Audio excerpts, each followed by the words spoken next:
अब थोड़ा माही भाई को आने में तो वक्त लगेगा, लेकिन माही भाई की टीम से ही उन्हीं की तरह का किरदार और उन्हीं की तरह से जो एक रॉनेस थी।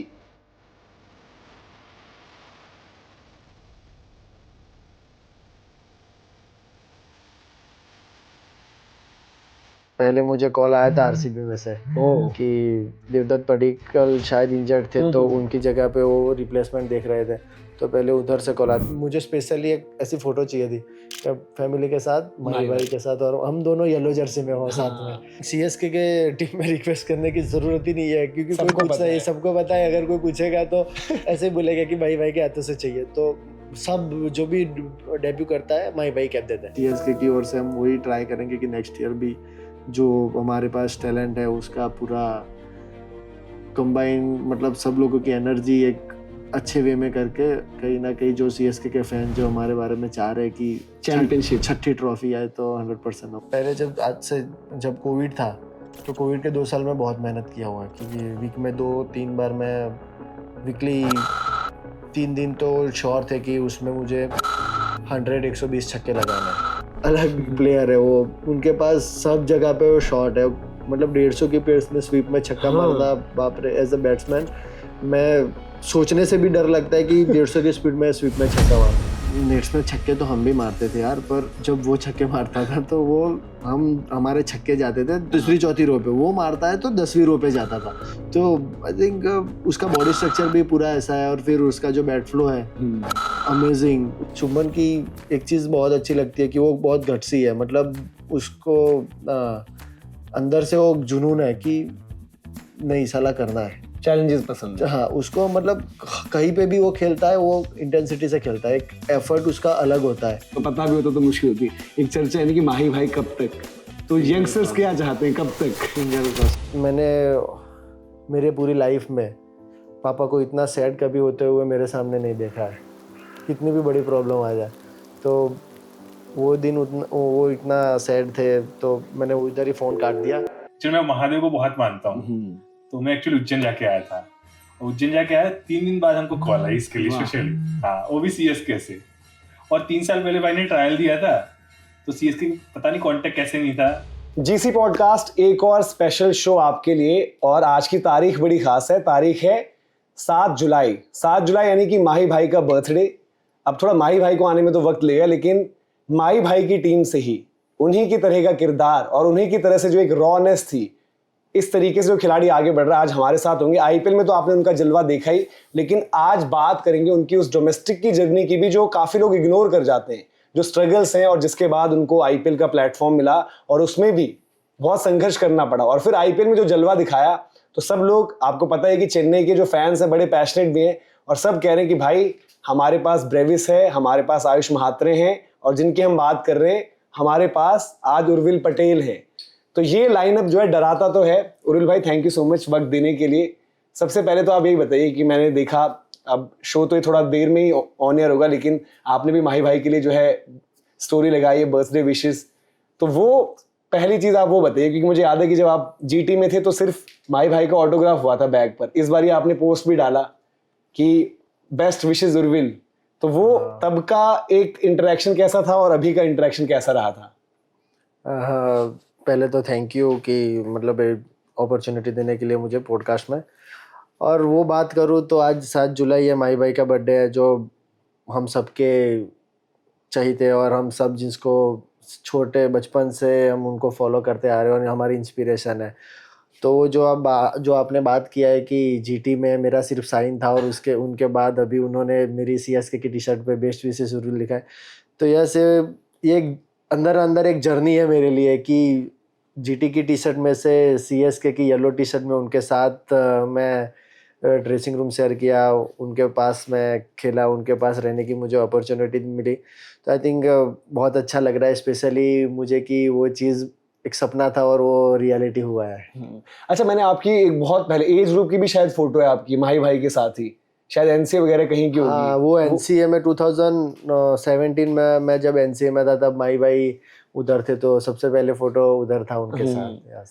तो कैसा इस बारी क्या एक्सपीरियंस था जब मतलब पता चला कि भाई फाइनल हो गया? वो पूरी जर्नी भी हम बात करेंगे, क्या होता है, काफी लोगों को पता नहीं ना पीछे क्या चलता है, रिप्लेसमेंट प्लेयर कैसे पिक होता है, आईपीएल का कॉन्ट्रैक्ट, ट्रायल्स में क्या कुछ होता है। तो पहले आप वो बताइए कि जब आपको पता चली पहली बारी कि भाई सीएसके से खेलना है अब मुझे। यस, जब पहली बार मुझे पता चला तब बहुत एक्साइट था, क्योंकि मुझे याद है कि एक दिन में दो न्यूज़ मेरे लिए अच्छी थी। क्योंकि पहले मुझे कॉल आया था आरसीबी में से कि देवदत्त पडिक्कल शायद इंजर्ड थे, तो उनकी जगह पे वो रिप्लेसमेंट देख रहे थे। तो पहले उधर से कॉल आया था, पर उन्होंने श्योर नहीं बोला था कि हम आपको पिक कर रहे हैं। उन्होंने बोला था कि आप 15 दिन के लिए ट्रायल में हमारे साथ आना है तुम्हें।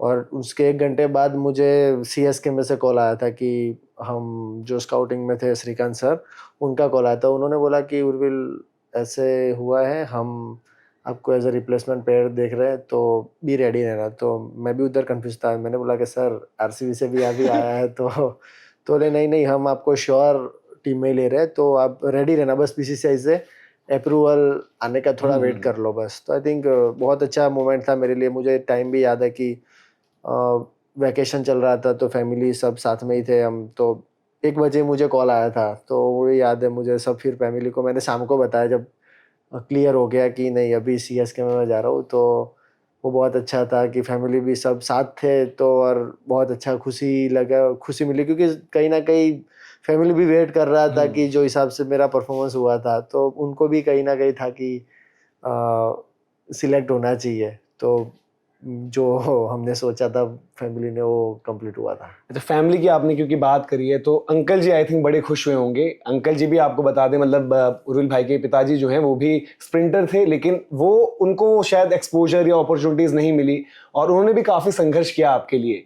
मतलब मैंने आपका एक इंटरव्यू पढ़ा था जिसमें आपने बताया कि वो ट्यूशन्स देते थे बट उन्होंने वो छोड़ दिए, और एक मिडिल क्लास फैमिली में एक सोर्स ऑफ इनकम होता है वो। बट क्योंकि मेरे बच्चे का सपना है और मेरा भी सपना है कि ये कहीं आगे खेले बढ़े, तो उसके लिए उसको उन्होंने कट आउट किया कि भाई वो टाइम निकाल कर मैं उर्विल पर इन्वेस्ट करूंगा और उसकी तैयारी कराऊंगा। तो उनके लिए कैसा था वो मोमेंट? क्योंकि मिडिल क्लास फैमिलीज में हम एक होता है, मतलब ऐसा है कि भाई रिस्पेक्ट तो सब करते हैं पिताजी की, बट एक थोड़ा इमोशंस आप एक्सप्रेस नहीं कर पाते। तो आपके बीच वो मोमेंट हुआ कि जब आप और अंकल जी जब थे और ये रियलाइजेशन कि यार फाइनली अब आईपीएल मिल रहा है?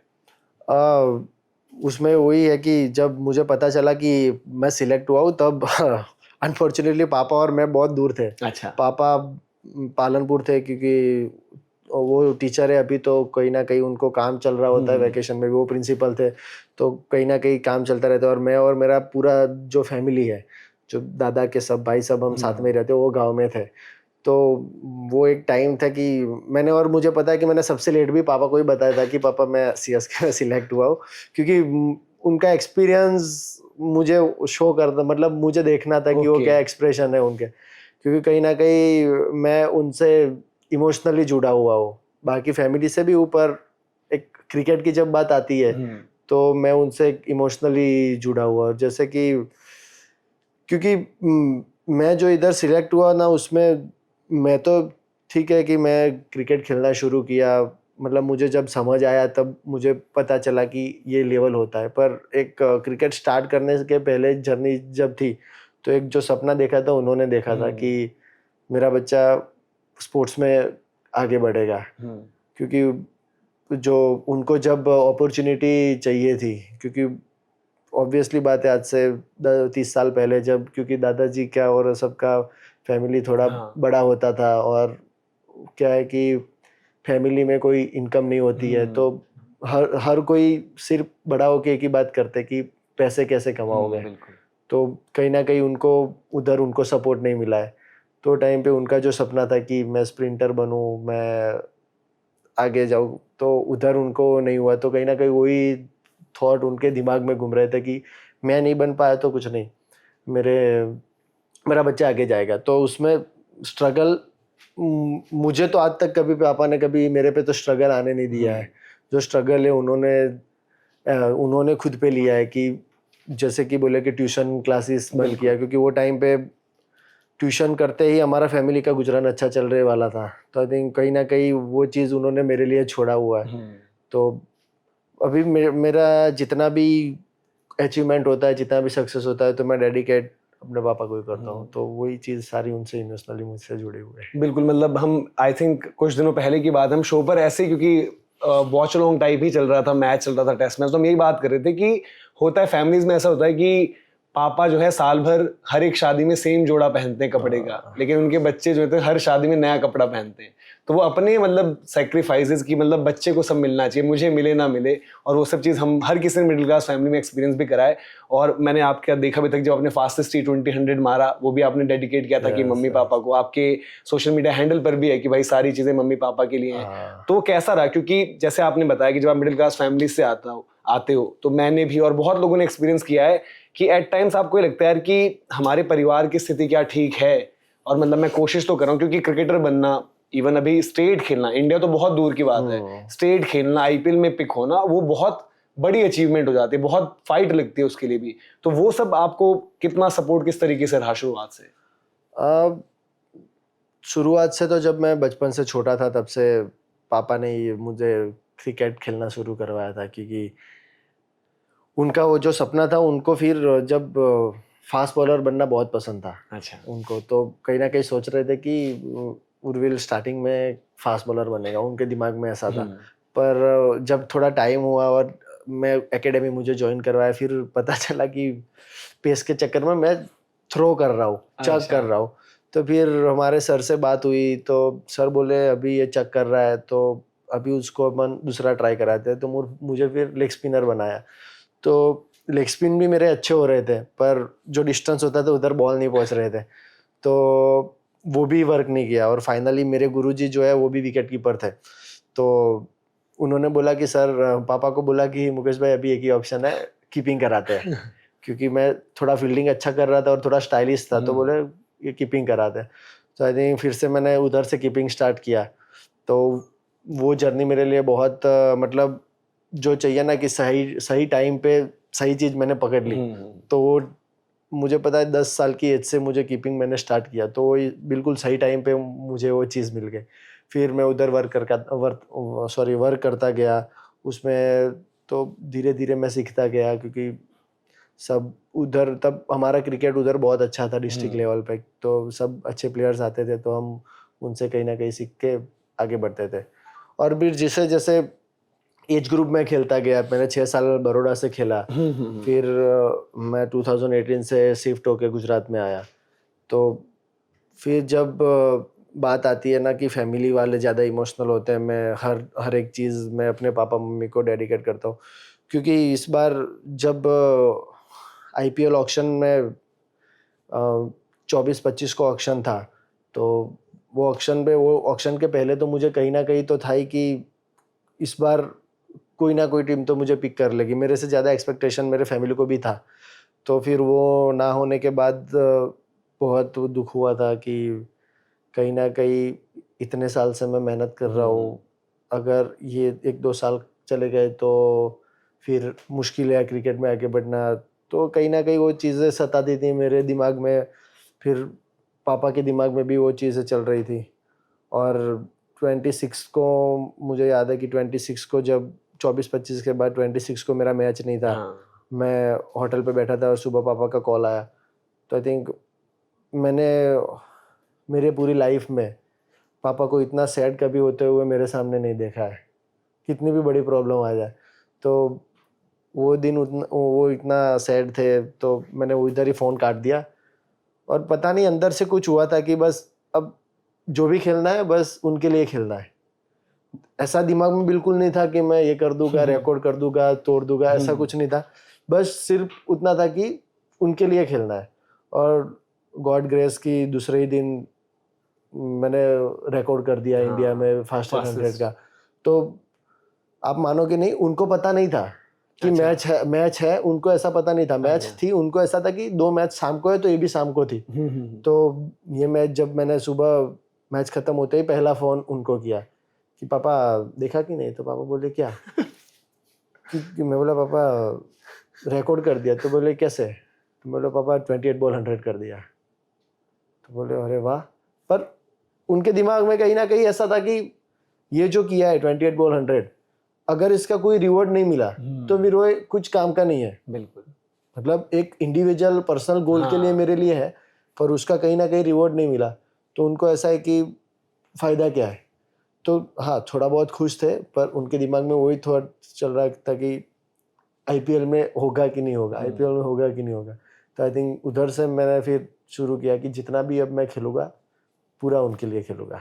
अच्छा, आपने भी बोला कि मैंने सबसे लेट बताया पापा को क्योंकि मैं वो एक्सप्रेशंस देखना चाहता था, तो फिर आपने फेस टू फेस बताया था सामने? नहीं, पापा और मैं थे ही नहीं, क्योंकि मैं बोला ना, पापा और हम दूर थे। पापा मेरे जहाँ पे मैं रहता हूँ उधर थे, समझ गया। और मैं पूरा विलेज में था जहाँ पे मेरा गाँव है फैमिली के साथ। तो फ़ोन पे ही बता दिया, पापा मैं ऐसे हूँ, मैं कल जा रहा हूँ, शाम को फ्लाइट है, मैं सुबह आपको मिलके फिर जाऊँगा। और जब मिलवाया पापा मम्मी सबको माही भाई से? हाँ, वो सबसे बेस्ट मोमेंट था वो, क्योंकि मेरे पापा मम्मी ना, टू बी ऑनेस्ट, जब मैं पहली मैच डेब्यू कर रहा था तो मैंने घर पे किसी को नहीं बताया था अच्छा। कि मैं खेल रहा हूँ। मैं सिर्फ अपने बड़े भाई को बताया था कि भाई मैं खेल रहा हूँ, तू किसी को बोलना मत। कोई अगर पूछे कि उर्विल खेल रहा है कि नहीं, तो बोल देना कि 7 बजे पता चल जाएगा। मतलब तू किसी को शेयर मत करना, मुझे वो खुशी देखनी है कि जैसे टीवी ऑन करे और उर्विल 11 में है। तो पापा, मम्मी और बहन और वो भाई, वो 4 ऐसे है कि मैच नहीं देखते। अच्छा। मेरा डेब्यू मैच उन चारों में से किसी ने नहीं देखा। नहीं देखा? हाँ, पापा 7:30 बजे टीवी फोन स्विच ऑफ करके सो गए थे, 11:30 को उठे, और फिर ऑन किया ना तो पूरा उनका व्हाट्सएप 1000 मैसेज पूरा हैक हो रहा था, इतने कॉल।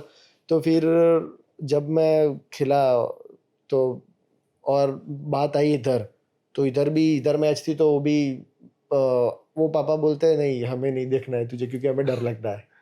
तो जब खेलता है तो हमें डर लगता है, मतलब पता नहीं है पेरेंट्स का हाँ, क्या बहुतों है के साथ होता है कि हम नहीं देख सकते। तो मैं बोला स्पेशली नहीं पापा, आप मैच देखो ना देखो, भाई आए तो आप मैच ना देखो तो ठीक है, मुझे आप उनसे मिलवाना है बस, क्योंकि मैं मिल लिया, और मुझे एक ही सपना है कि भाई इधर तक आए तो इनसे आप मिलो बस। तो स्पेशली फिर पापा उनकी वजह से ही मैच देखने आए, और फिर उनको बहुत मजा आया, बहुत एंजॉय भी किया मैच देखने के बाद, क्योंकि सबके फैमिलीज थे। फिर काशी सर भी थे, तो सबके साथ इंट्रोडक्शन हुआ, उर्विल का फादर, मतलब ऐसा, तो उनको बहुत मजा आया। फिर लास्ट में जब रात को होटल जाके माही भाई से मिलवाया, तो सबके लिए बहुत स्पेशल मोमेंट था। और मुझे स्पेशली एक ऐसी फोटो चाहिए थी कि फैमिली के साथ, माही भाई के साथ, और हम दोनों येलो जर्सी में हो साथ में। तो वो मोमेंट भी आ गया, तो बहुत अच्छा लग रहा था। अच्छा, अब इस जर्नी को थोड़ा सा रिवर्स में, क्योंकि जैसे आपने कुछ चीजें बताई, लोगों को इंटरेस्ट रहता है कि कब पता चलता है कि प्लेइंग 11 में आप हो, सारी चीजें। तो अब चलते हैं रिवर्स में। ये तो आपने धमाका मचा दिया, घर वालों ने देख लिया। जब वो कैप मिल रही थी माही भाई से, तो आपने, मतलब एक ये भी रहता है ना कि भाई आप अगर रिक्वेस्ट करो कि यार कैप माही भाई से मिल जाए, तो आपने करी थी वो रिक्वेस्ट? नहीं, आई थिंक सीएसके के टीम में रिक्वेस्ट करने की जरूरत ही नहीं है, क्योंकि कोई पूछता है, सबको पता है। अगर कोई पूछेगा तो ऐसे ही बोलेगा कि भाई के हाथों से चाहिए। तो सब जो भी डेब्यू करता है माही भाई कैप देता है। और अब आपको ये किसने कन्वे किया कि आप 11 में हो? और मतलब वो क्या जर्नी रहती है नेट्स में देखकर? कॉम्बिनेशन भी ऑब्वियसली रहता है, और चेन्नई में शायद अपॉर्चुनिटीज बन भी रही थी, क्योंकि थोड़ा सा ये सीजन थोड़ा स्ट्रगल रहा था जो फर्स्ट हाफ रहा था, तो वो कैसे रहा? जब मैं इधर पहुंचा, मतलब इधर से घर से कोलकाता पहुंचा, तब कोलकाता मैंने जो स्काउट वाले सर से उनको मिलने गया कि सर मैं आ गया। तो उन्होंने मुझे बोल दिया था कि उर्विल तो ये मैच खेल रहा है और 3 नंबर बैटिंग करेगा। तो आई थिंक वही टाइम से मैं प्रिपेयर था, जैसे ही पहुंचता कि नहीं ये खेलना है। थोड़ा एक्साइटमेंट उधर से ही वो हो गया था कि, और सीएसके में खेलना है और डेब्यू होगा तो माही भाई के अंडर होगा। तो आई थिंक उधर ही पहले बोल दिया था। और फिर दूसरे दिन जब प्रैक्टिस हुआ हमारा, तो फ्लेमिंग सर ने बोल दिया कि तुम खेल रहे हो और 3 नंबर बैटिंग करो। जैसे आपने पूरी जर्नी बता चुके हो ऑलरेडी, कितना स्ट्रगल था, डिसअपॉइंटमेंट भी थी, ये सब भी थी। आपका वीडियो मैंने देखा था कि जहां पर आपने बोला कि मेरा ये था कि जैसे मैं खेलते आया हूँ डोमेस्टिक में, वैसे जाकर खेलना ही हुआ है। बट द मोमेंट आप स्टेप इन करे, अंदर आए हो, है ना, विकेट भी गिरी हुई, आप अंदर आ रखे हो, और वो क्या था माहौल? मतलब एक होता है ना कि इतना क्राउड, वो क्राउड भी आपने, मतलब आप रहे हो जीटी के सेटअप का भी हिस्सा रहे थे पहले, बट खेला नहीं था वहां पर। बट जब गए थे अंदर, वो फीलिंग और फिर जो पारी खेली, वो क्या था? थोड़ा सा वो एक्सपीरियंस अगर शेयर करें। मैं बिल्कुल भी मुझे पहले ऐसा लग रहा था कि अगर खेलने जाएंगे तो इतना क्राउड होता है, इनके सामने ऐसा खेलना है, फिर थोड़ा बहुत प्रेशर रहता है। पर पता नहीं क्यों ये टाइम पे जब मैं मतलब डेब्यू किया और मुझे बैटिंग में गया, तो मैंने कुछ नहीं सोचा था, मतलब मैं इधर ही ऐसा ही फील कर रहा था कि जैसे मैं डोमेस्टिक में खेलता हूँ, क्योंकि दिमाग में एक ही था कि मेरे पास ये साल खोने को कुछ नहीं है, अगर इधर से जो भी होगा वो मुझे पाना ही है, मतलब जो भी होगा वो मुझे मिलेगा, इससे कम खराब होने वाला नहीं है मेरे मतलब ये सीजन में। तो आई थिंक कहीं ना कहीं बिल्कुल ब्लैंक था। और जब मैं खेला उधर, तो मैंने कुछ नहीं सोचा था, क्योंकि इधर से मुझे स्ट्रॉन्ग इंस्ट्रक्शन दिए थे कि उर्विल तुम तीनों मैच खेल रहे हो और तुम बिल्कुल टेंशन मत लो, जैसे तुम ट्रायल मैच में जैसे खेले हो बिंदास वैसे ही खेलना, हमें ऐसा ही देखना है तुम्हें।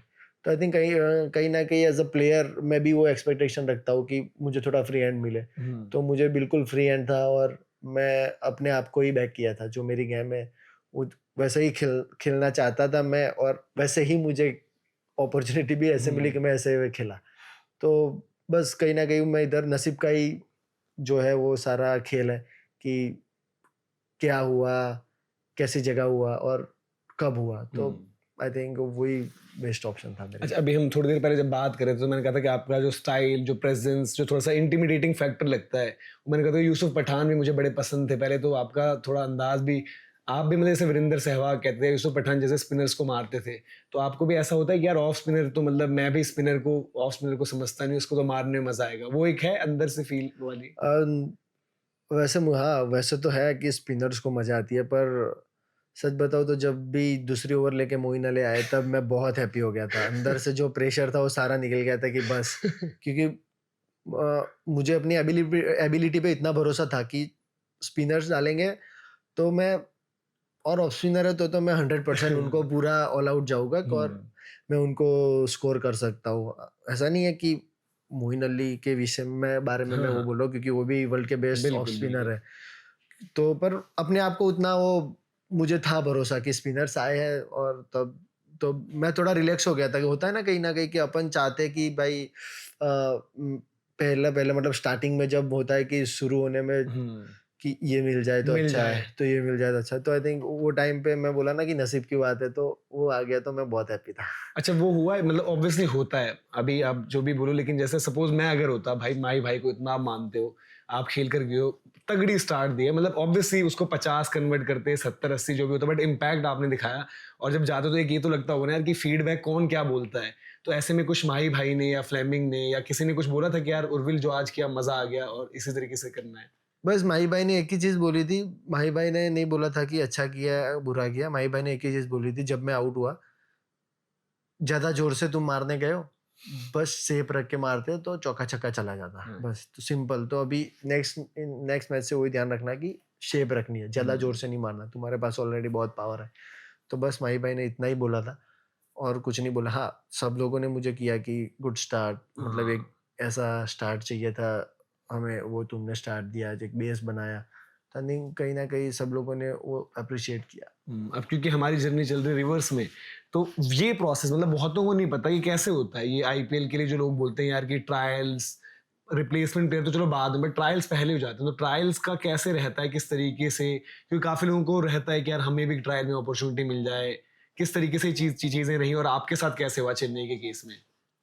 चेन्नई के केस में मुझे जब मतलब पहली बार पता चला कि मुझे शायद अप्रैल में कॉल आया था कि हम ऐसे ट्रायल्स कर रहे थे, तो आई थिंक तब ऋतुराज इंजर्ड हुआ था, तो तब मुझे और मात्रे को बुलाया था। तो पहले हम उधर मैं ट्रायल्स में गया, तो 2 दिन हमने नेट्स में बैटिंग किया, तो उसके बाद फिर आयुष को लिया, फिर 1 महीने के बाद मुझे फिर से कॉल आया कि हम एक मैच रख रहे हैं, इंट्रा स्क्वाड मैच है, ट्रायल मैच, तो उर्विल आप आ सकते हो। तो फिर मैं उसमें गया, तो हम वो मैच खेले थे, ट्रायल्स मैच, इंट्रा एक मतलब उनका पूरा टीम था, उसमें हम 2-2 प्लेयर करके हम दोनों को 2 टीम में डिवाइड किया था। तो उसमें मैंने बहुत अच्छा परफॉर्मेंस किया था दोनों मैच में। तो फिर जाके ये मुझे जब भी अपॉर्चुनिटी मिली, मतलब जैसे कि अगर वो लोग सोच रहे थे कि उर्विल हम आपको ले, पर ऐसे तो ले नहीं सकते, पर आई थिंक जब भी वंश इंजर्ड हुआ तो फिर उनको लगा कि इधर उर्विल सेट हो सकता है, तो फिर उसकी वजह से मुझे जो मैंने परफॉर्म किया था तो मुझे पता है एक में मैंने 20 बॉल में 40 बनाए थे और एक मैच में 20 बॉल में 51 बनाए थे। तो वही परफॉर्मेंस से मुझे सिलेक्ट किया। पर हाँ, जो ट्रायल की बात की आपने, तो जैसे कि डोमेस्टिक सर्किट पूरा जो होता है, कहीं ना सब जगह पे स्काउटिंग टीम जाती है देखने के लिए कि क्या चल रहा है, कौन प्ले, किस प्लेयर का अप्रोच कैसा है, कौन सिक्स सीटिंग एबिलिटी किस में ज़्यादा है। अगर कोई बॉलर का देख रहे हैं तो बॉलर के पास प्लान जो है वो क्लियर वो कर रहा है कि नहीं। तो वो सब कुछ देखने के बाद सिलेक्टेड लोगों को वो ट्रायल्स में बुलाते हैं। हर एक फ्रेंचाइजी अपना अपना अलग अलग ट्रायल्स करती है। तो फिर वो ट्रायल्स में मतलब उनका पूरा मैनेजमेंट होता है और उधर तुमने अच्छा किया और उनको तुम पे भरोसा आया कि एक बिलीव आया कि नहीं ये कर सकता है, तो फिर उधर से सिलेक्शन प्रोसेस शुरू होता है। अच्छा, चेन्नई में जो आपने बॉलर्स मतलब ऑब्वियसली आपकी टीम के जो फेस करे, वहां पर क्या एक्सपीरियंस रहा अलग अलग? जैसे हम लोगों को लगता है पर्सनली कि नेथन एलिस बहुत ही ट्रिकी बॉलर हैं, T20 वाले, उनको अपॉर्चुनिटी नहीं मिल पाती क्योंकि 4 ओवरसीज हैं। तो आपको क्या लगा फेस करते हुए? पथिराना भी हैं, बट इस साल थोड़ा सा उनका स्ट्रगल अलग था, एक्शन चेंज हो रहा था, वो रिदम नहीं थी। तो आपको नूर, किन बॉलर्स को, अश्विन को फेस करना, जडेजा का अलग स्टाइल है, वक्त ही नहीं देते, इतना वक्त जो मिल गया हमें, जो वॉशिंगटन सुंदर ने स्टोक्स को आउट किया क्योंकि जडेजा ने जल्दी से ओवर निकाल दिया। तो अलग अलग बॉलर्स के साथ क्या एक्सपीरियंस रहा, किसके साथ क्या चैलेंज लगा, किसके साथ क्या कुछ सीखने को मिला, वो थोड़ा सा अगर आप अपनी जर्नी में से बताएं। यस, एज अ स्पिनर जब ऑक्शन हुआ तब सब यही बात कर रहे थे कि बेस्ट तीनों स्पिनर सीएसके के पास है। तो मैं नूर के साथ तो पहले रहा हूँ तो थोड़ा बहुत उसके बारे में आइडिया था। बट सबसे ट्रिकी अगर मुझे कोई बॉलर लगता है ना तो नूर ही है, क्योंकि उसको पिक करना बहुत मुश्किल है, क्योंकि उसका एक्शन तेज है और है चाइना मैन जैसा। तो मुश्किल है, अगर लेग स्पिनर है तो वो पिक हो सकता है। तो कहीं ना कहीं डिफरेंट अलग अलग बॉलर्स खेलने मिले। फिर उन लोगों का क्या माइंडसेट है, क्या सोच के बॉलिंग करते हैं। फिर पथिराना, एलिस है, वो सब एक जो बेस्ट है T20 के, दोनों बेस्ट T20 के हैं कि भाई। तो कहीं ना कहीं उन लोगों से वही चीज़ सीखने मिली है कि कैसे अपन उन लोगों को, अगर अपने को डील करना है, उन लोगों को अपने ऊपर नहीं चढ़ने देना, तो उन पे अटैक ही करना पड़ता है। अगर उनको ऐसा किया कि हम उनको रोक के सिंगल लेके देखें तो मुश्किल हो जाता है। तो आई थिंक मेरा वही उनसे सीखा। फिर मैं क्योंकि मुझे इतना था कि उन लोगों से मैं अगर ज़्यादा कनेक्ट करूँ तो फायदा नहीं है, क्योंकि मुझे उनको नहीं खेलना है। तो मैं उन लोगों से पूछ के सामने वाले बॉलर्स का वो कर रहा था कि अश्विन भाई वरुण नारायण क्या डालते हैं, जड्डू भाई को पूछा वरुण नारायण क्या डालते हैं। फिर इधर था तो मैं नूर को पूछा कि राशिद भाई क्या करते हैं। तो आई थिंक सब लोग बहुत सपोर्टिव थे। तो कहीं ना कहीं वही जो उन लोगों ने थोड़ा बहुत भी जो बताया, उनका ही मुझे इधर सक्सेस मिला है और अपॉर्चुनिटी मिली है कि थोड़ा बैक ऑफ द माइंड रहा है मुझे कि उन लोगों ने जो बताया तो वही करेंगे। तो फिर मेरा भी एक लर्निंग है, मेरा भी एक मैच के पहले पैटर्न है कि वीडियोस देखना, वो सब। तो वो कहीं ना कहीं वो हेल्प करता है। और माही भाई को एज अ लीडरशिप, उनकी जो कप्तानी है, क्या है अलग, एक यंगस्टर को किस तरीके से, और चेन्नई में फ्रेंचाइजी में कैसा होता है? जैसे हम अलग अलग देखते हैं कि कहीं पर होता है, लोग बताते हैं कि विराट का मैसेज आया कि भाई वेलकम टू आरसीबी फैमिली और ये है वो है। तो इधर कैसे रहता है, किस तरीके से, जब ऑफिशियल हो जाता है, जैसे आपने बताया एक तो फोन आ गया, देन उसके बाद क्या प्रोसेस होता है? एक चेन्नई का ग्रुप होता होगा या फिर जब आप मिलते हो इंट्रोडक्शन होता है, वो जर्नी किस तरीके से? और महेंद्र सिंह धोनी की आपको लीडरशिप एज एन इंडिविजुअल, वो यंगस्टर्स को कैसे ट्रीट करते हैं, या किसी बड़े प्लेयर का मैच खराब हो तो उसके साथ कैसे डील करते हैं, क्या उनको ऐसा अलग बनाता है माही भाई को? यस, माही भाई जैसे आपने बोला कि जब मैसेज आता है तो हाँ, जब हम जाते हैं उधर टीम के साथ तो सब पहले वेलकम करते हैं अच्छे से कि वेलकम टू टीम, कॉन्ग्रेचुलेशन। और सबका वही रहता है कि सब लोग वही देखते हैं, जो भी यंगस्टर जाते हो कि माही भाई क्या बोल रहा है।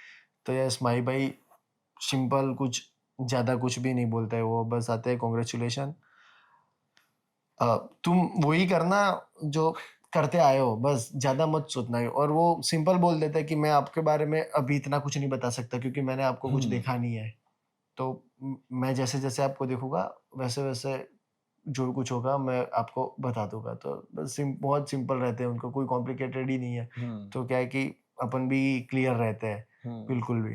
अच्छा माही, क्योंकि ये भी चलता रहता है ना कि बैट, तो आप तो कीपर भी हो, तो आपने कोई बैट या ग्लव्स लिया माही भाई से? नहीं नहीं नहीं, मैंने नहीं लिया क्योंकि मेरा वो होता है ना, एक डर सा लगता है कि मैं भाई, हिचकिचाहट। हाँ कि क्योंकि अभी तो यार सब एक ट्रेंड बन गया है कि सबसे लेना है, पर वही। मैंने नहीं लिया था। अच्छा आप मतलब, क्योंकि वैसे तो आप कीपिंग ही करते हो बट यहाँ पर स्लिप्स में थे आप, तो वो थोड़ा मतलब फील्डिंग वाइज, क्योंकि मैंने क्योंकि जितना देखा बैटिंग ज्यादा मैंने आपकी फॉलो करी है, कीपिंग मैंने आपकी देखी वो quick fire, I think Ravi की बॉल पर लेग साइड वाली स्टंपिंग आपने डाली हुई है, हाँ तो स्टाइल तो पूरा माही भाई वाला ही है कि आगे से ही आप भी कर देते हो। तो स्लिप्स में एक चैलेंज था या फिर आप रेगुलरली वैसे भी मतलब कि अदर मैचेस में कि जैसे एज अ फील्डर भी फील्ड करते हो, तो किस तरीके का रहा वो? और माही भाई कीपिंग कर रहे हैं, आप बगल में खड़े हो, ये तो सपने जैसा है कि यार मतलब मैं तो सोचता था कि माही भाई जैसा कीपर बनना, वो मेरे बगल में कीपिंग कर रहे हैं। यस, क्योंकि वो चीज़ जैसे आपने बताई ना कि माइक भाई के साथ स्लिप में खड़ा, मैंने ही मैच में जाके पहले बोला कि माई भाई मैं स्लिप में करूँ, क्योंकि मुझे पता था कि मैं कीपर हूँ, तो मुझे स्लिप में फील्डिंग करना मतलब मुझे थोड़ा पता है कि सिर्फ ऐसा ही है कि हाथ में ग्लोव्स नहीं है, बाकी तो कैच आते हैं वो पकड़ना मुझे पता है। तो मैंने ही माई भाई को सामने से बोला था कि माई भाई मैं स्लिप करूँ, तो बोलता है करता है। बोला माई भाई हाँ मैं कीपर ही हूँ तो कर लूँगा। तो फिर मैंने ही सामने से बोला था, और मैं कीपर हूँ तो मुझे स्लिप में मज़ा भी आता है। मुझे पता था कि बाहर कहीं से बहुत ज़ोर से आएगी बॉल, तो मैं स्लिप में तो अच्छा कर ही लूँगा। तो मैंने ही सामने से बोला था कि भाई मैं करूँ स्लिप में। अच्छा अब एक चीज आती है कि लोग, ये जो हम पूरी जर्नी आपकी आईपीएल वाली भी, मतलब ये एक बाकियों के लिए भी एक लेसन रहेगा ना कि किस तरीके से होता है। अब काफी लोगों का ऐसे होता है कि जैसे कि कॉन्ट्रैक्ट्स कैसे होते हैं आईपीएल के, आईपीएल के कॉन्ट्रैक्ट्स का क्या होता है कि जैसे जो भी आपको पिक किया है जिस प्राइस पे, जैसे काफी लोगों को ये वॉइस बारी यार कि ये लास्ट में बेस्टो को पिक किया है इतने करोड़ में, तो क्या उसको सिर्फ 2 मैच या 3 मैच है, सपोज टीम बाहर हो जाए एक मैच खेल के, तो उसी के उतने पैसे होते हैं? किस तरीके से रहता है आईपीएल कॉन्ट्रैक्ट? क्या रहता है कि सपोज आपको 20 लाख में पूरे सीजन के लिए साइन किया है, तो वो पूरे सीजन का आप चाहे मतलब कोई रिप्लेसमेंट आया है बाद में, तो उसमें मैचेस का कुछ रहता है या फिर कुछ अलग तरीके से होता है? अम, हाँ, मुझे लगता है कि वो चीज़ ना हर एक फ्रेंचाइजी का अलग-अलग होता है। ओके। क्योंकि आई थिंक जो कॉन्ट्रैक्ट होता है, तो कॉन्ट्रैक्ट तो आपको मिलता ही है, पर अब इस साल से तो मैच फीस भी हुआ था। तो आई थिंक मैच फीस भी अलग से तुम्हें मिलता है। तो कोई-कोई टीम ऐसा करती है कि जैसे कि मैच होती है और तुम कितनी मैच लेट आए हो, तो डिवाइड बाय 14 के हिसाब से ओके, होता है। पर मैच इतना हाँ, बनता, कॉन्ट्रैक्ट में से। कॉन्ट्रैक्ट के हिसाब हाँ, से। तो उसमें ऐसा है। और पर सीएसके का और सब मतलब बड़ी, सब ऐसा बोल रहे हैं कि बड़ी फ्रेंचाइजों का ऐसा होता है कि ऐसा नहीं होता कि डिवाइड बाय इतना, सबको इक्वली वो शेयर करते हैं, जितना मतलब जिसका जितना कॉन्ट्रैक्ट है। अच्छा डोमेस्टिक की भी आपकी जर्नी, आपने इवन लिस्ट में भी जो सेकंड फास्टेस्ट 100 वहाँ पर भी लगाया था, T20 में फास्टेस्ट 100 आपने लगाया, तो एक वो जो 6 हिटिंग एबिलिटी आपकी है, तो ये नेचुरल शुरुआत से थी या फिर वक्त के साथ आपको भी रियलाइज हुआ यार कि नहीं मतलब कुछ स्टैंड आउट करना है तो एक अलग से एक्स फैक्टर होना चाहिए? वो आपने कब पिकअप किया या फिर शुरुआत से ही मतलब कि अर्ली ऑन से आपके करियर में ये चीज़ थी? हाँ, यस, मुझे पहले से ही, मैं बताऊँ तो पहले से मुझे थोड़ा अटैकिंग खेलना तो पसंद ही था। पर कहीं न कहीं मुझे वो भी था कि अ, सिक्सेस, T20 क्रिकेट में सिक्सेस लगाना बहुत इम्पोर्टेंट है। तो वो थोड़ा बहुत तो नेचुरल है ही मेरे में, पर ये ज़्यादा जो मैंने डेवलप किया हुआ है कि इसको कैसे मैं इम्प्रूव कर सकूँ। तो आई थिंक मैंने वही पहले, जब आज से जब कोविड था, तो कोविड के 2 साल में बहुत मेहनत किया हुआ है कि ये वीक में 2-3 बार मैं वीकली 3 दिन तो श्योर थे कि उसमें मुझे 100-120 छक्के लगाने हैं। अच्छा। बीचों में मतलब प्रॉपर ऐसा नहीं है कि मैं नेट्स में मार रहा हूँ, नहीं, ग्राउंड के बीच में जाके जो भी 70 मीटर या जितना बाउंड्री होता है, हर एक बॉल मतलब छक्का जाना ही चाहिए। तो क्या है कि कहीं न कहीं मतलब मुझे वो मेंटली और मुझे अंदर मुझे और फिज़िकली पता चलता है कि नहीं ये छक्का जा रहा है। तो माइंड में कहीं न कहीं वो चीज़ चलती है कि नहीं ये छक्का गया, छक्का गया। तो वही धीरे-धीरे मुझे वो फिर आदत सी लग गई, क्योंकि मैं हर एक शॉट्स का प्रैक्टिस करता था। तो एक आदत सी लग गई कि ऐसे छक्के जाते हैं। तो वही चीज़ मैं वही चीज़ जब प्रैक्टिस में आया इधर, तब इधर अप्लाई किया, फिर मैच में अप्लाई किया, तो धीरे-धीरे वो चीज़ मुझे बड़े लेवल के मैच में भी वही चीज़ मुझे आगे मिलती गई। अच्छा डोमेस्टिक में भी जैसे काफ़ी परफॉर्मर्स जैसे ऐसे हैं कि वो 6 हिटिंग उनकी बड़ी बात होती है, जैसे अनफॉर्चुनेटली उनका भी नंबर नहीं लगा, भानु भाई भानु पंड्या, उन्होंने भी खूब छक्के इस बारी मारे, हार्दिक के साथ बैटिंग वो भी बड़ा जलवा रहा, आपके भी अच्छे वो दोस्त हैं, तो ये आपस में कभी ऐसा भी होता है कि भाई इस मैच में तूने इतने मारे बगले में देख, कुछ ऐसा हेल्दी जब कंपटीशन? मुझे एक इंसिडेंस याद है कि 28 बॉल में मैंने जब 100 मारे तो हम एक ही साथ रुके थे, मैं भानु रवि सब, हम सब अच्छे दोस्त थे तो साथ में ही बैठे थे। तो भानु बोलता है भाई ये रिकॉर्ड तो तेरा मैं ही तोड़ सकता हूँ। मतलब कहीं ना कहीं, और फिर उसने तोड़ा भी, रिकॉर्ड तो नहीं तोड़ पाया पर उसने दूसरे मैच में बहुत छक्के मार दिए, 15 छक्के मार दिए और 135 रन बना दिए। तो आई थिंक वो चीज़ बहुत अच्छी लगती है कि एज अ फ्रेंडशिप थोड़ा बहुत कॉम्पिटिटिवनेस भी रहता है कि चल भाई तू किया है तो मैं भी कर सकता हूँ। अच्छा, ये मतलब जैसे हम बात भी करें कि हेल्दी कंपटीशन होना, टीम कल्चर होना, एक आपस में कंपटीशन वाइज, तो ऐसे में भी काफी हेल्प करता होगा। जैसे आपने रवि का भी जिक्र किया, तो जो लोग इंडिया पहुंच गए या जो लोग आपके साथ जब तक आपको आईपीएल नहीं मिली तो आईपीएल पहुंचे, तो ऐसे में ये भी बड़ा एक इंस्पिरेशन और मोटिवेशन, और थोड़ा सा जब आप लो फील कर रहे हो तो वो आपको पुश करते होंगे ऐसी सिचुएशंस में। यस डेफिनेटली, क्योंकि सीनियर्स प्लेयर्स का बहुत इम्पोर्टेंट हो जाता है कि वो अपने बारे में क्या सोचते हैं टीम के बारे में, क्योंकि जब भी रवि इधर आए तो हम कहीं ना कहीं वही सोच रहे थे कि रवि से हम सीखे, क्योंकि एज में वो छोटा है पर उसको टी20 में उसका बहुत बड़ा एक्सपीरियंस है, क्योंकि टी20 में इंडिया का वो सबसे बेस्ट प्लेयर्स में से एक है। तो रवि भी हमको वही करता है, मतलब वो भी ट्राई करता था कि कहीं ना कहीं हम आईपीएल में सिलेक्ट हो जाए, वो भी पुश करता था। तो वही चीज़ एज ए प्लेयर दूसरे प्लेयर से हमें चाहिए कि हमें बैक करे। तो वो चीज़ क्या है कि आगे जाके मतलब कहीं ना कहीं अगर वो ट्राई कर रहा है और वो चीज़ लग गई तो एज अ प्लेयर सबका फ़ायदा होता है। तो बहुत अच्छी चीज़ है वो। और फिर हम भी वही कर रहे हैं कि यंगस्टर जो भी है तो उसको हम जितना बैक कर सके, मतलब उसको आगे बढ़ने में हम हेल्प कर सकें।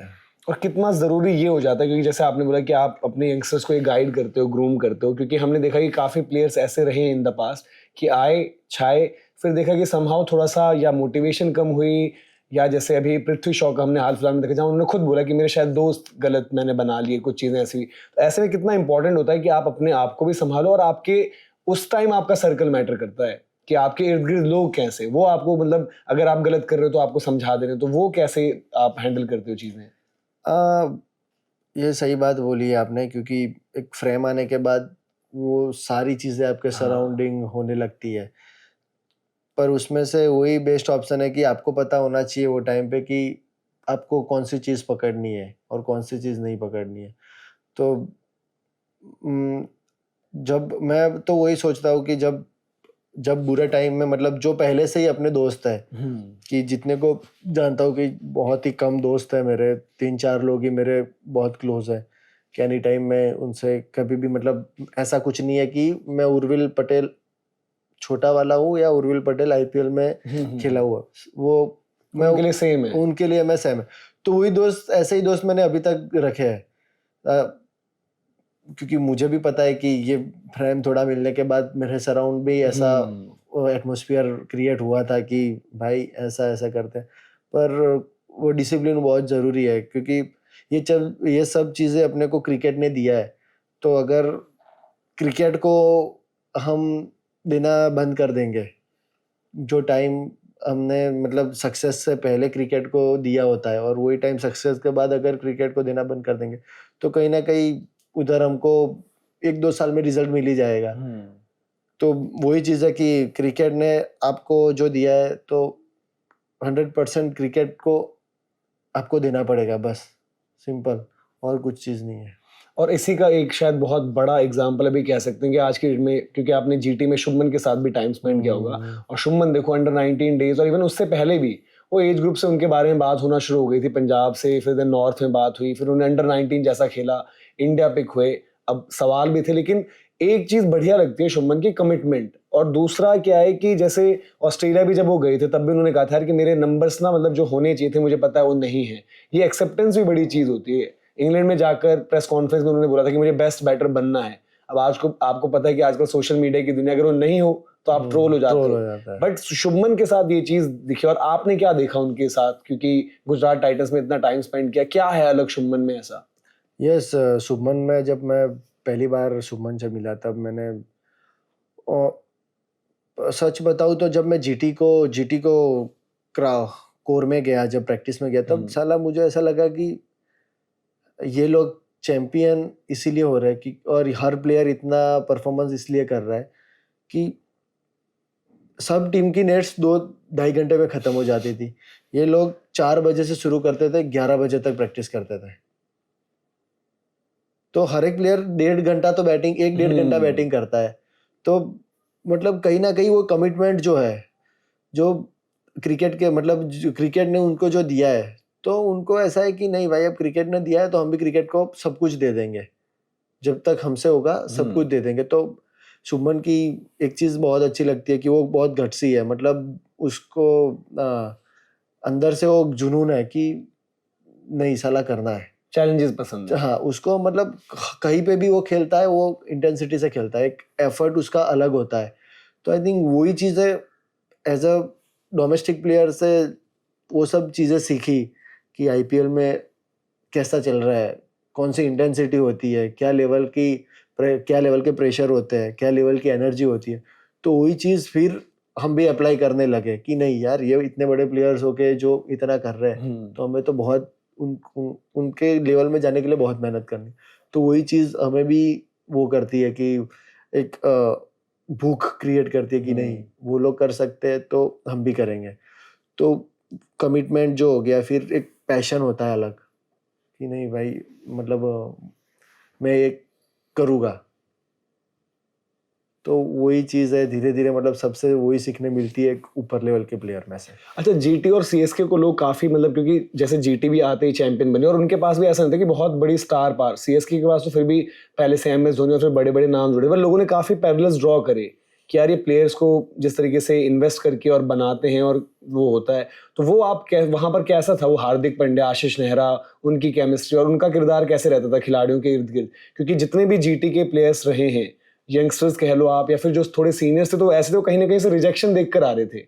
इवन चाहे शुभमन का केस देखो, केकेआर ने छोड़ा ही था उनको, मोहम्मद शमी एक तरफ से छोड़कर आए हुए थे, सारे प्लेयर्स मतलब ऐसे थे कि वो जो हम कहते हैं कि ठुकरा के मेरा प्यार मेरा इंतकाम देखेगी। तो क्या कल्चर रहता है वहां पर और किस तरीके से था हार्दिक प्लस आशीष नेहरा, वो पूरा जर्नी जो आपने वहां पर जी?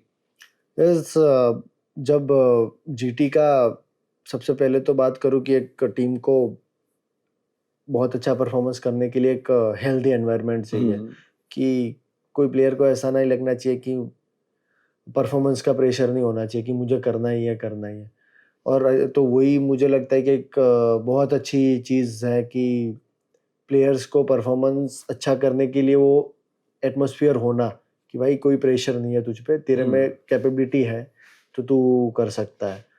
और जब सब प्लेयर ऐसे ही थे जैसे बोला, पर प्लेयर तभी बनते हैं मतलब कि अगर गलतियों से, हर अच्छा प्लेयर तभी बनता है कि जितनी भी गलतियां हैं उसमें से सब लोग ओवरकम करके सबने सीखा हुआ है। तो सब देखो आप कि वो टाइम के जो कोर थे वो अभी है, तो सारे वो बहुत ही हाई लेवल के प्लेयर्स हो गए, जैसे कि हार्दिक भाई हो गए, शुभमन हो गए, शामी भाई हो गया, अब साई सुदर्शन हो गया।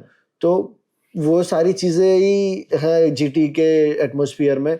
और सब लोग सीनियर भी बहुत सपोर्टिव थे, जितने भी थे, राशिद भाई थे, हार्दिक भाई थे, शामी भाई, मोहित भाई, राहुल भाई, सब लोग बहुत सपोर्टिव थे। और उनको कहीं ना कहीं था कि हम जो लेवल पे है, अगर कोई यंगस्टर आया तो ट्राई करेंगे कि वो कभी ऐसा ना सोचे कि हम बहुत ही, मैं अगर छोटा फासला है, हाँ, ऐसा नहीं होगा। आशीष सर का वो क्लियर था कि मेरे 25 से 25 प्लेयर एक जैसे हो गए, चाहे हार्दिक भाई हो या चाहे लास्ट वाला कोई भी हो, छोटा हो, सब एक जैसे ही रहेंगे मेरे लिए। तो फिर वही ना, वही मतलब एक यंग प्लेयर, पहले सीजन वाले प्लेयर को वही चाहिए कि नहीं, सब मुझे भी उतना ही सपोर्ट कर रहे हैं जितना वो हार्दिक भाई को सपोर्ट कर रहे हैं। तो फिर वही मोटिवेशन आता है, अपने आप पे एक भरोसा होता है। तो वही बेस्ट चीज़ है, क्योंकि जीटी इतना अच्छा पिछले 4 साल में सबसे अच्छा मतलब 3 बार क्वालिफाई होना वो कर पाई गया। अच्छा, आपने राहुल भाई की बात करी, राहुल भाई मतलब राहुल तिवतिया। yes. और राहुल तिवतिया मुझे तो लगता है यार कि थोड़ा सा मैं कहूँगा कि अनलकी है, उनको इंडिया नहीं मिला, क्योंकि उस लेवल का बंदा और जितने मैचेस उन्होंने जिताए हैं, मतलब बड़े बड़े प्लेयर्स नहीं जिता पाए, तो वो उनके लिए थोड़ा सा फील भी होता है। उनका क्या है, क्योंकि वो बड़े मजाकिया भी हमने देखा है कुछ कुछ फुटेजेस या फिर वो मैच के दौरान जो चीज़ें आती हैं, और वो कितनी बड़ी इंस्पिरेशन है आपके लिए, क्योंकि उनके लिए भी ऐसा हुआ था ना कि यार उनके लिए भी पहले बात ही नहीं होती थी उस तरीके से, फिर वो आपका राजस्थान रॉयल्स वाला मैच है, फिर दिन जब जीटी में आए, जीटी में तो अलग ही राहुल तेवतिया फिर हमने देखे हैं। तो वो भी भले वो अभी इंटरनेशनल टीम में नहीं है या फिर मतलब उस तरीके से नहीं, बट मेरे को तो हमेशा से लगता है कि उनको मिलना चाहिए था मौका। जीटी में तो उनका भी एक नाम है कि आइसमैन। अच्छा, आइसमैन नाम उनको एक टैग दिया हुआ है। और राहुल भाई की बात करें कि तो वो बोलते ना बहुत अंडररेटेड प्लेयर है। तो क्योंकि उनको आगे अपॉर्चुनिटी मुझे ऐसा लग रहा है स्पेशली इसीलिए नहीं मिल पा रही है कि उनका काम बिल्कुल बहुत छोटा रहता है। हर एक बार देखो उनकी बैटिंग आएगी तो 10 बॉल 15 बॉल उतनी आएगी कि 15 बॉल में 40 रन चाहिए और मैच जीत गए, राहुल तेवतिया ने जिता दिया। आई थिंक पूरे आईपीएल में मुझे नहीं लगता कि उनके जितनी ऐसी मैच किसी ने जीता ही होगी शॉर्ट टाइम में, नेक्स्ट लेवल। तो अभी वही ना कि छोटा रोल है तो वो टीम के लिए बहुत बड़ा परफॉर्मेंस है, पर कहीं ना कहीं वो हो जाता है ना कि इंडिया में सिलेक्ट होने के लिए बोलता है कि यार मतलब रन ज़्यादा नहीं है वो सब। तो मुझे लगता है स्पेशली कि उनको वही चीज़ें थोड़ा बहुत अभी वो कर रही होगी, वरना मैंने जितने मैच देखा है उनको अलग प्लेयर है वो, उनके पास सब जगह पे वो शॉट है। मतलब 150 की पेस में स्वीप में छक्का मारना, बाप रे। एज अ बैट्समैन मैं सोचने से भी डर लगता है कि 150 की स्पीड में स्वीप में छक्का मारना।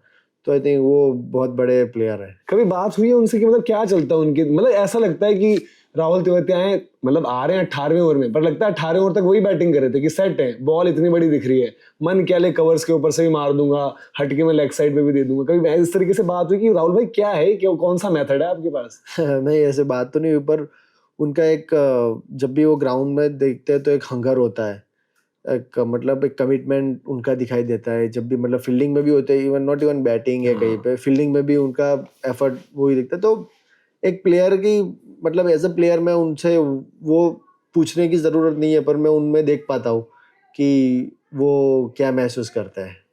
अच्छा, अब आते हैं थोड़ा सा, क्योंकि हमने ये वाइट बॉल ओडीआई टी20 तो बहुत कर दी, इस बार ही आपने शतक मारा रेड बॉल में भी, और अच्छी टीम सौराष्ट्र मतलब कंसिस्टेंट टीम्स में से एक, तो वो शतक कितना स्पेशल था क्योंकि वो रिकॉर्ड बुक्स में भी ऐड हुआ, तीनों फॉर्मेट में आपने 100 लगा दिया। और लाल बॉल की क्रिकेट को आप कैसे देखते हैं, क्योंकि आजकल जो हम बात कर रहे हैं कि वो भी जरूरी है उसको जिंदा रखना, ये बात चर्चा शुरू हो गई। जैसे विराट जब आईपीएल जीते तब भी उन्होंने कहा यार कि टेस्ट क्रिकेट तो अलग ही लेवल होता है, ये मैं उसके आसपास भी नहीं देखता आईपीएल, टेस्ट क्रिकेट। और जो अभी हम इंडिया की टीम भी देख रहे हैं, तो आपका क्या है रेड बॉल क्रिकेट को लेकर?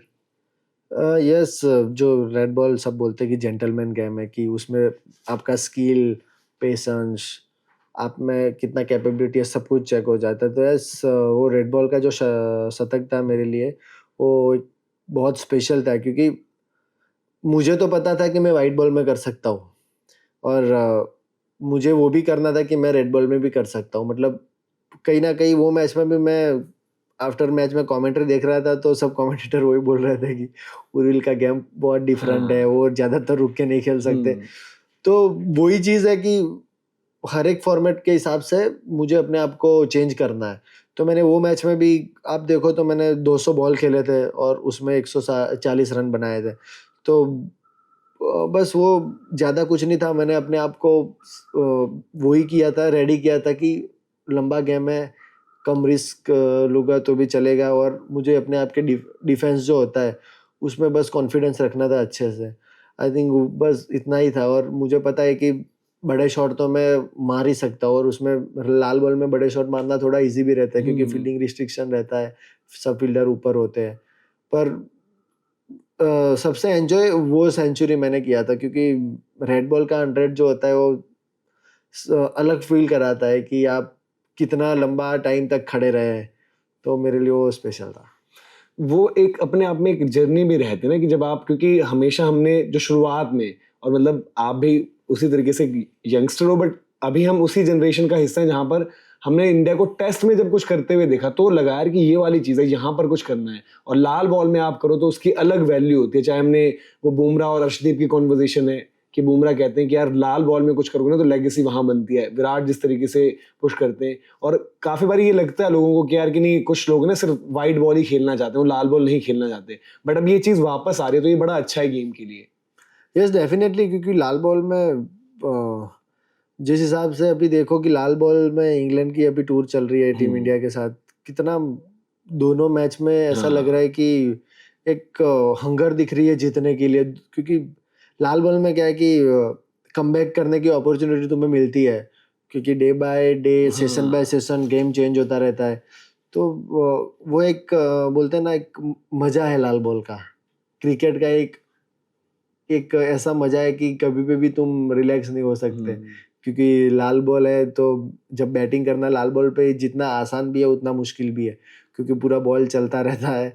और अब तो सब लोग डोमेस्टिक में भी विकेट बड़े चैलेंजिंग होते हैं कि ऑब्वियसली 6-7 सर्दियों में हमारे मैच होते हैं लाल बॉल के, और ऑब्वियसली कि क्वालिफिकेशन का होता है तो विकेट मतलब होम का एडवांटेज लेना है तो चैलेंज, क्योंकि 20 विकेट गिराएंगे तभी क्वालिफाई होंगे, जीतना पड़ेगा, तो ही 20 विकेट गिरा के ही अपन जीतेंगे। तो ये चीज़ बहुत मज़ा आती है, कॉम्पिटिटिवनेस भी लगती है, और होम अवे का एडवांटेज मिलता है कि अपना होम है तो कितना एडवांटेज ले सकते हैं। तो बहुत वैसे डोमेस्टिक सॉरी रेड बॉल का बहुत अच्छा मजा है।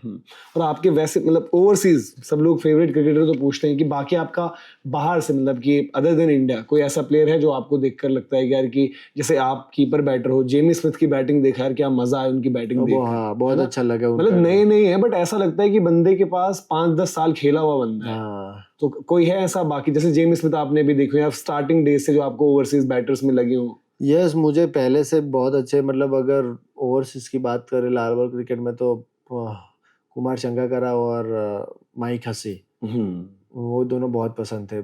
दोनों लेफ्टी है पर उनका बैटिंग मुझे बहुत पसंद था, कि जो हिसाब से वो बैटिंग करते थे वो सीरियसली मुझे बहुत पसंद था। और वाइट बॉल में बात करूँ तो निकोलस पूरन, जो हिसाब से वो छक्के मारते हैं। ये पूरन ने पर दिल सा तोड़ दिया, मतलब रिटायरमेंट जो ले रहे, मतलब मैं तो मतलब क्या हुआ था, हम स्टूडियो में बैठे हुए थे, एकदम से अपडेट आया, पहले मेरे को लगा कि वो आजकल होता है ना कोई भी बना के, मैंने कहा क्या है, मैं देख रहा हूँ पूरन को ऑफिशियल अकाउंट, तो मतलब अभी एज ही क्या थी, इस एज में तो करियर स्टार्ट होते हैं, ठीक है अलग अलग वो है, बट थोड़ा सा एज अ क्रिकेट फैन वो हर्ट होता है कि यार आपको खेलना चाहिए, ये सिर्फ IPL T20 या कोई और लीग सिर्फ उतना नहीं ना। तो वो डेफिनेटली वो न्यूज़ सुनकर तो मुझे भी थोड़ा वो हुआ था कि इतना जल्दी उन्होंने रिटायरमेंट ले लिया, क्योंकि वो जिस हिसाब से वो खेलते हैं लगता नहीं है कि वो उनको रिटायरमेंट लेना चाहिए था, जिस हिसाब से IPL में उन्होंने तोड़ा है।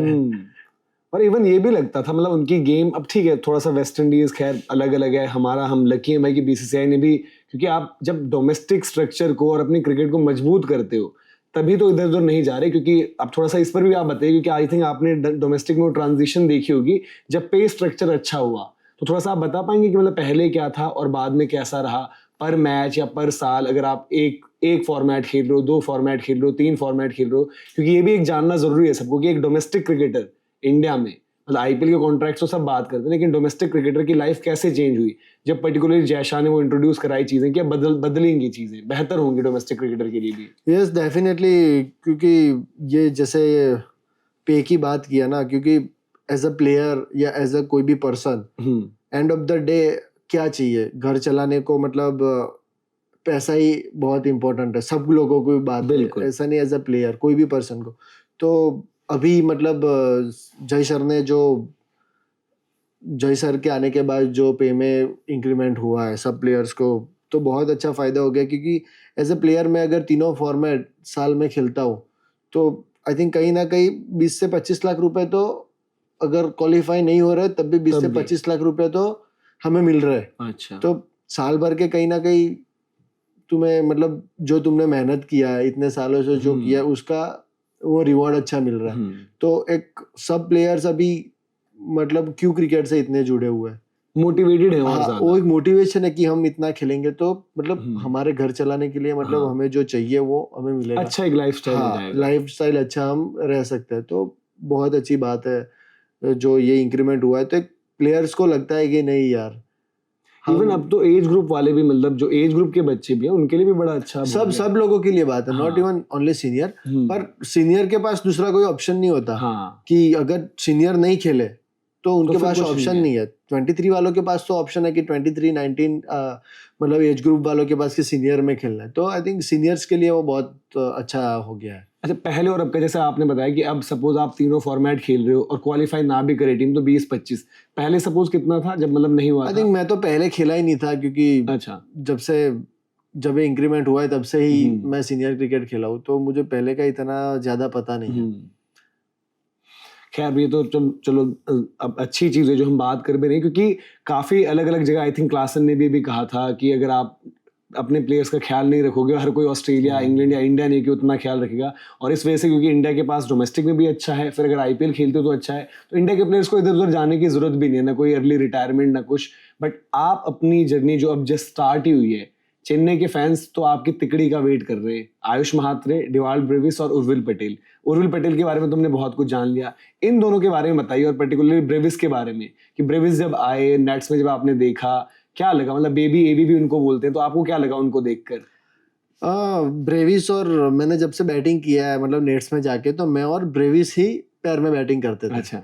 तो नेट्स में छक्के तो हम भी मारते थे यार, पर जब वो छक्के मारता था तो वो हमारे छक्के जाते थे रोप के 2-3 स्टेयर, मतलब 2-3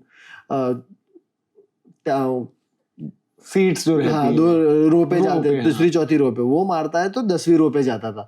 तो आई थिंक उसका बॉडी स्ट्रक्चर भी पूरा ऐसा है, और फिर उसका जो बैट फ्लो है अमेजिंग, उसका बॉडी पोजीशन जो है मारते वक्त वो भी बहुत अच्छा है। तो मैंने उसको पूछा था कि भाई ये तू कैसे कर सकता है, तो फिर पता चला कि उसका जो पूरा बॉडी पोजीशन रहता है बहुत अच्छा रहता है। और बात आयुष की कि ये एज में इतना ब्रेवली खेलना बहुत ही मुश्किल है। बस मुझे लगता है कि वो मुंबई वाले ही कर सकते हैं, क्योंकि आयुष का मुझे पता है कि उससे बात हो रही थी, तो उसके पापा भी बोल रहे थे कि आयुष दिन का 60 किलोमीटर अप डाउन करता है प्रैक्टिस के लिए।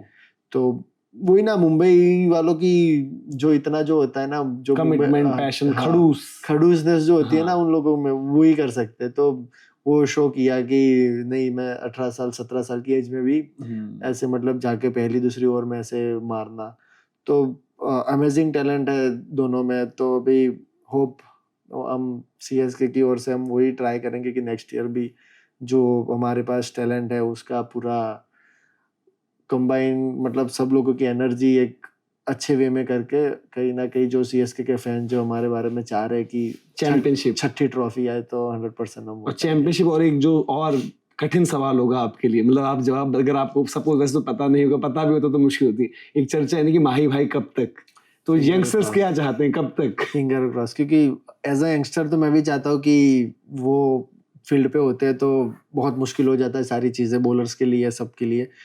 पर अभी वो डिसीजन तो उन पे ही है, कुछ बता नहीं सकते क्या है क्या नहीं। पर एज अ मैं तो यही चाहता हूँ कि वो खेले। वही हर कोई यही चाहता है कि माही भाई भी खेलें, और शायद मे भी मतलब सब कह रहे कि ये सीजन और हो तो यहाँ पर खेलें उस तरीके से। अच्छा, हमारे साथ आपके खास दोस्त जो आपने बोला कि चुनिंदा दोस्त कुछ बड़े टाइम से हैं, तो अब ये भी थोड़ा सा बताएं कि सिलेक्शन प्रोसेस में किस तरीके से इनकी चीज़ें रही थी, और आपकी इन्वॉल्वमेंट जो रही उस पर भी बात करते हैं, क्या कुछ रहा, किस तरीके से चीज़ें रही थी। आइए आइए आइए, आप आइए ना।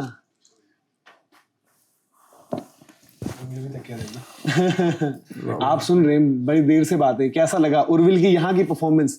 थोड़ी सा अगर आप बताएंगे कि जो परफॉर्मेंस आपने उर्विल की यहाँ पर देखी, मैदान पर तो आपने खूब देखी और बचपन से देखी हुई है, ये परफॉर्मेंस कैसी लगी उर्विल की? ये परफॉर्मेंस तो हमेशा परफॉर्मेंस मैदान की तरह ही है, और थोड़ा डिफरेंट है, वो ऑन फील्ड है, ऑफ फील्ड, इतना फर्क है बस।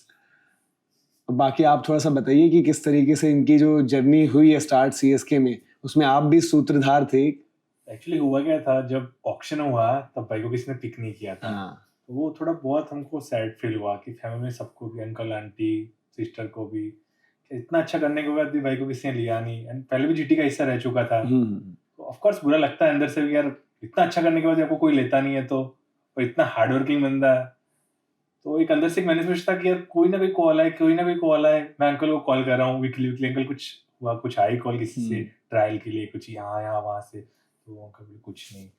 फिर ऐसे ही चला गया टाइम, तो मैं WBL के बड़ौदा में था, तो मैंने अंकल को कॉल किया, अंकल अभी भी कुछ अपडेट, अभी इतने इंजर्ड हो रहे प्लेयर्स, कुछ है कुछ तो होगा होपफुली, अभी भी नहीं किया, कुछ भी अपडेट नहीं आया है। बहुत चीजें ऐसी हो गई कि अब तो लग रहा था कि कुछ नहीं, बट मेरे अंदर एक पॉजिटिव थी। एक्चुअली मैं महादेव को बहुत मानता हूँ, तो मैं एक्चुअली उज्जैन जाके आया था, और उज्जैन जाके आया 3 दिन बाद हमको कॉल आई इसके लिए स्पेशली, हाँ वो भी सीएसके से। और 3 साल पहले भाई ने ट्रायल दिया था, तो सीएसके पता नहीं कांटेक्ट कैसे नहीं था, तो मुझे केकेआर के टैलेंट स्काउट से कॉल आई बिरजू सर की ओके कि कितुल भाई कहाँ हो। मैं कहा सर मैं तो अभी निकला हूँ जस्ट एयरपोर्ट के लिए, मैं एक्चुअली चंडीगढ़ जा रहा था उस टाइम। मैं कहा सर क्या हुआ है, ये गुड न्यूज़ है आपके लिए। क्या बताइए। पहले सडनली तो उन्होंने बताया नहीं, बट किसी को बोलना मत आप क्यों। हाँ। ठीक है, स्पेशली भाई को भी नहीं हूँ बिकॉज ही नोज कि वी आर ब्रदर। ठीक है सर कि भाई कहाँ है। मैं कहा भाई तो अभी प्रैक्टिस कर रहे होंगे शाम को, तो कहाँ होते प्रैक्टिस पे होते हैं, तो भाई का कांटेक्ट भेजो ना। मैं कहा ठीक है सर भेजता हूँ। मैं कहा सर पहले बात तो बताओ डीपली, उन्होंने ऐसे बताया नहीं था पहले कि एक्चुअली है कि सीएसके इज लुकिंग उर्विल, तो उनको कांटेक्ट चाहिए उसका। मैं कहा ठीक है। तो उन्होंने बोला भाई को नहीं बताना। तो मुझे अंदर से इतनी एक्साइटमेंट हुई कि यार इतने टाइम से वेट कर रहे, अभी कॉल आई है हमको। और जैसे मैंने कॉल रखा, नंबर भेजा, तो तुरंत पापा को कॉल किया अंकल को, but uncle was not answering. तो फिर मैं सिस्टर को कॉल किया, बोला कि अभी भाई को कॉल आने वाली, अभी भाई को मत बताना, अंकल को बताना। तो वापस मैंने जैसे सिस्टर का कॉल देखा, अंकल का कॉल आया कि तुम्हें क्या हुआ है। कहा अंकल ऐसा ऐसा हुआ है। तो अंकल बोले ठीक है। तो अंकल का वापस 2 मिनट बाद कॉल आया, हाँ तेजू का कॉल गया, उर्विल का भी कॉल आ गया, उर्विल को सीएसके का कॉल आ गया। तो एक अंदर से एक मैनिफेस्टेशन थी कि आया कॉल और वो मुझे ही आई, तो एक अंदर से एक ब्लेसिंग थी। नहीं भाई के लिए, मतलब जो मांगते हो होता है, भाई के लिए वो चीज हुई है और शुरू से हमने देखी साथ में। बिल्कुल। और भाई महादेव की बात हुई, महाकाल की बात हुई, आपको मैंने देखा, आपका भी था वहां पर। और एक वो होता, मतलब क्या होता है कि एक आपके एफर्ट्स हैं, उसके ऊपर की एक चीज होती है, कोई तो होता है ना जिसमें आप उम्मीद करते हो। तो जैसे हर कोई हम में से भी मानता है वो चीज, तो वो आपका कुछ है उस तरीके का कनेक्शन कभी फील होता है वैसा? Yes definitely. मतलब जितना भी मैं हूँ, जो कुछ भी हूँ, मैं बस भगवान की वजह से हूँ। मेरे घर पे जो माता जी है, मैं उनकी वजह से ही कहीं पे भी हूँ। मतलब हूँ या नहीं हूँ, सब उनकी जिम्मेदारी है, उन पे छोड़ा है कि जो भी करोगे आप करोगे। तो मैं तो 100% वो चीज़ को मानता हूँ। अच्छा, बस लास्ट में ये कि जैसे अभी बताया कि जो वो वाला मोमेंट था, आपने जर्सी मूवी ऐसे देखी है, जर्सी ओरिजिनल या फिर कोई सा भी, तो उसका जो वाला सीन है जब वो सिलेक्शन वाला होता है, वो बंदा जाता है, ऐसा वो मोमेंट था? क्योंकि होता है एट टाइम्स लाइफ में, कोई चीज़ ऐसी होती है कि आप कर रहे होते हो, मतलब सब कुछ दे दिया आपने, बट क्लिक नहीं कर रहा है। वो तो जर्सी में जो इमोशन होते हैं, मतलब क्योंकि मैंने ओरिजिनल वाली देखी थी, तो ओरिजिनल के बाद मेरे को शायद वाली देखने का मन किया नहीं कि सब कुछ तो देखा हुआ है। तो उस ओरिजिनल वाले में जो वो सीन होता है, वो लगता है क्या कर रहा है भाई, सुसाइड ना कमिट कर ले वहां पर जाकर। तो जाकर वहां पर जो चीखता है, वो एक वैसा कुछ मोमेंट हुआ था आपके साथ कि जब लगा कि यार फाइनली भाई इसी का तो वेट कर रहा था? हाँ डेफिनेटली, क्योंकि जो दिल में था, क्योंकि एक बात जो बताओ कि मुझे भी अंदर से मेरे भगवान पे पूरे भरोसा था। क्योंकि मैंने जो परफॉर्मेंस किया था, मेरा डोमेस्टिक में जो परफॉर्मेंस हुआ था, तो मैं बस उनसे एक ही चीज़ कहा था कि ये परफॉर्मेंस आपने जो करवाया, मैंने तो किया नहीं, आपने करवाया, तो ये परफॉर्मेंस का मुझे कोई ना कोई रिवॉर्ड देना। ऐसा ना हो कि अगर रिवॉर्ड नहीं मिला तो परफॉर्मेंस वो हो जाता है, मतलब 1 साल खत्म हो गया, अगर परफॉर्मेंस का वो रिवॉर्ड नहीं मिला तो फिर खत्म हो जाता है। तो मैंने बस उतना ही बोला था कि उसका जो करवाया आपने, उसका रिवॉर्ड देना। क्योंकि एट द सेम टाइम खुशी एक ही चीज़ की है कि हम जहाँ पे है उससे एक लेवल आगे बढ़े। तो आई थिंक डोमेस्टिक तो मैं पिछले 5 साल से खेल ही रहा हूँ, 7 साल से सीनियर खेल रहा हूँ, तो तभी मुझे हैप्पीनेस थी कि मैं आईपीएल में पिक हुआ। तो आई थिंक मुझे तो अंदर से कहीं ना कहीं तो था कि मुझे 100% आ जाएगा। तो होप कि वो होप रखा हुआ था। फॉर्चुनेटली लास्ट 3 मैच तो 3 मैच पर मुझे एक कहीं कभी भी नहीं सोचा था वैसा रास्ता मुझे मिला है। तो मैंने बोला ना कि नसीब से इम्पोर्टेंट, मतलब नसीब बहुत मैटर करता है सब चीज़ों में, कि कब हो रहा है, कैसे हो रहा है और क्यों हो रहा है। तो मैं मतलब वो टाइम पे तो फैमिली के साथ था, तो वो कर नहीं पाया, पर जैसे ही पहला मुझे पता चला कि उर्विल आप सीएसके में हो, तो मैं पहले जाके किसी को बताए बिना मैंने अपने भगवान के सामने जाके उसको थैंक यू बोला था। उम्मीद करते हैं हम कि ये मौका आपको तब भी मिले जब आप इंडिया के लिए पिक हो। जी पॉइंट था, जो इन्होंने डब्बी जर्सी की थी ना, उस दिन वो जर्सी यहाँ पे जो खेलने आए मैच लास्ट मैच, वो नहीं पहनी, और वो जर्सी मैंने ले ली। अच्छा, तो यार हमें भी कुछ चाहिए फिर। और डब्बी जर्सी पे हमने धोनी भाई के साइन लिए। एक्चुअली हुआ क्या था, अंकल आंटी तो जर्सी में, सिस्टर और एक उनका बड़ा भाई जो बड़े पापा का मेहुल, और एक उनका मासी का लड़का था, उन्होंने पहनी। तो मेरे लिए लास्ट में एक्चुअली मैं थोड़ा लेट आया था रूम में। अच्छा, तो मेरे पास अभी वो जो टीम देता है मैनेजमेंट, वो खत्म हो गई थी, तो ऑप्शन क्या था, तो भाई की जर्सी मिल गई। और मेरे लिए बहुत अच्छा मोमेंट था वो एक्चुअली, मैं भाई की जर्सी पहन के गया, मैच देखा, और उसपे एमएसडी धोनी सर का भी साइन मिला। नहीं, मेरे पास भी बड़ी रिक्वेस्ट है, जब मैंने बताया ना कि उर्विल भाई के साथ मैं कर रहा हूँ, तो सब पीछे फिर भी पड़ गए यार कि एक ऑटोग्राफ माही भाई का मिल जाएगा, या ये हो जाएगा, या जर्सी मिल जाएगी। तो उम्मीद करते हैं आपकी परफॉर्मेंस और चेन्नई चैंपियन बने, हम फिर से एक बार बैठे हैं, उसके अलावा डोमेस्टिक सीजन है वो आपका बढ़िया जाए, और फिर से जो आपने बोला कि मैंने भगवान का जो है शुक्रिया अदा किया कि आपने ये मुझे मेरी मेहनत का जो है फल दिया। हम तो यही चाहेंगे कि आप ऐसा ही करें, और आईपीएल के बाद फिर नेक्स्ट ऑब्वियसली इंडिया की बात होती है, और इंडिया में भी विकेट कीपर बैटर तो एक हमेशा रिक्वायरमेंट रहेगी, एज भी आपके पास है। तो यही उम्मीद करते हैं, और बेस्ट विशेस उर्विल भाई आपको कि आप आगे भी जबरदस्त करें, एंड आई होप आपको मजा आया इस बातचीत में। नहीं, बहुत बहुत मजा आया। Thank you so much. Thank you so much Urvil भाई, थैंक यू।